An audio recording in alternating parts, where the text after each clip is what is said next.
আসসালামু আলাইকুম সবাইকে। আশা করছি আপনারা সবাই অনেক ভালো আছেন। আজকে চলে এসেছি আরও একটি ব্লগ নিয়ে। আজকের ব্লগে আমরা এমনি ঘুরতে বের হয়েছিলাম সন্ধ্যার পর। তো ঘুরতে ঘুরতে চলে এলাম ওস ক্যাফের এখানে। তো এই ক্যাফেতে আমরা আগে আসতাম, এখানকার ফুড টেস্ট বেশ ভালো লাগতো আমার বড় বোনের কাছে, তাই এখানেই আসা। তো আমরা ভাবলাম যেহেতু আমরা বের হয়েছি, সো আমরা বাইরে থেকে ডিনারটা করেই যাই, তাই আমরা এখানে চলে আসলাম। বাট সেই দিন অনেক গরম ছিল, তাই বাহিরের প্লেসটা সুন্দর হওয়ার পরেও আমরা কেউ এখানে বসিনি, আমরা ভেতরে বসেছিলাম কারণ বাহিরে অনেক গরম ছিল। তো আমরা সবাই বের হয়েছি, আমার আব্বু এসেছে, ছোটো খালামণি এসেছে, আমার আম্মু, বড় বোন, আমি, রওনাক, আমরা সবাই মিলে আসলে ঘুরতে বের হয়েছিলাম। সো আমাদের মনে হলো আমরা যেহেতু অনেকেই একসাথে এসেছি, ভিতরের এই প্লেসটাই আমাদের জন্য ভালো হবে।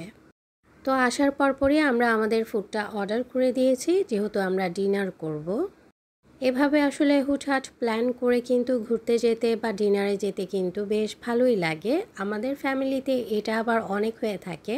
তো এই যে আব্বু এসেছে, তারপরে আব্বুকে ফোন দিয়েছিল, আব্বুও চলে এসেছে। সো আমরা আসলে এই জিনিসটাকে খুব বেশি এনজয় করি এবং আমার ছোট ভাইকে আমরা সবাই অনেক মিস করি, কারণ সেও এভাবে ঘোরাফেরা, একসাথে আড্ডা দেওয়া খুব পছন্দ করতো। তো যাই হোক, এখন আমরা সবাই একসাথে এখানে। তো এই তো আমি দাঁড়িয়ে সবাইকে নিয়ে একটু শ্যুট নিয়ে নিচ্ছি। বরাবরের মতো আমরা ভেবেছি এখানকার ফুড টেস্ট হয়তো আগের মতোই হবে, বাট আমরা একদম ভুল ছিলাম। এখানকার আসলে ফুড টেস্টটা একদমই বাজে হয়ে গেছে, একদমই ভালো না। আমরা সবাই বলে এসেছি যে আমরা আর কখনোই ওস ক্যাফেতে আসবো না।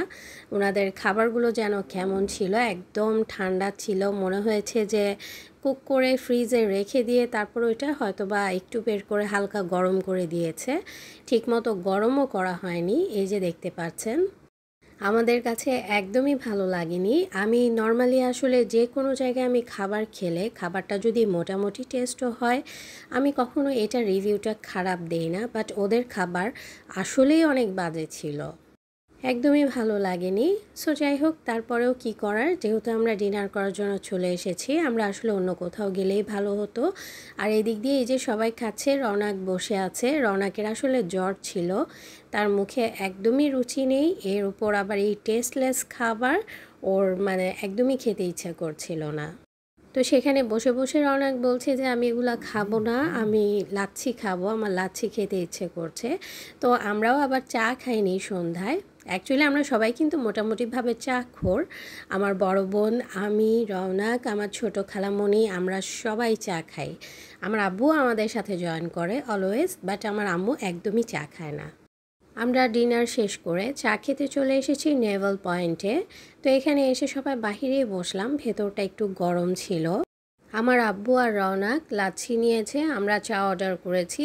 আমার আম্মু মিন্টের জুসটা চেয়েছিল, বাট আমরা যখন ওখানে গিয়েছি তখন রাত 10টা বাজে, সব কিছু মোটামুটিভাবে শেষ হয়ে গিয়েছে। সো যাই হোক, চা আর এখানে ফিশ টোস্ট নিয়েছিলাম, এটা টেস্টও খুব ভালো ছিল। তো সব কিছু মিলে কিন্তু আমাদের সন্ধ্যা থেকে নিয়ে রাত পর্যন্ত ঘোরাঘুরিটা অনেক ভালো ছিল। তো আজকের ব্লগটি এ পর্যন্তই, পরবর্তীতে আবার চলে আসব নতুন কোনো কিছুর সাথে। আশা করি আপনাদের কাছে ভালো লাগবে আমার আজকের ব্লগটি। তো সবশেষে আমি নিজেরও কিছুটা শ্যুট নিয়ে নিলাম। তো যাই হোক, আমার ব্লগগুলো কেমন লাগে আমাকে কমেন্ট করে আপনারা অবশ্যই জানাবেন। আপনাদের কমেন্টগুলো পেলে আমার খুবই ভালো লাগে। আজকাল আসলে আমি আপনাদের অনেক সুন্দর সুন্দর কমেন্ট পেয়ে থাকি, আমার কাছে তো খুবই ভালো লাগে। তো এটা হচ্ছে নেভাল পয়েন্টের চা, এই চাটা আমার খুবই পছন্দ। আমি আশেপাশে এখানে আসলেই এই চাটা আমি অবশ্যই খাই। তো এজন্য আজকে আমার ছোট খালামণি আর বড় বোনকেও খাওয়ালাম। তো যাই হোক, আমাদের সবার জন্য দোয়া করবেন। আজকের ব্লগটি এখানেই শেষ করছি, পরবর্তীতে আবার চলে আসব নতুন কোনো ব্লগ বা রেসিপির সাথে।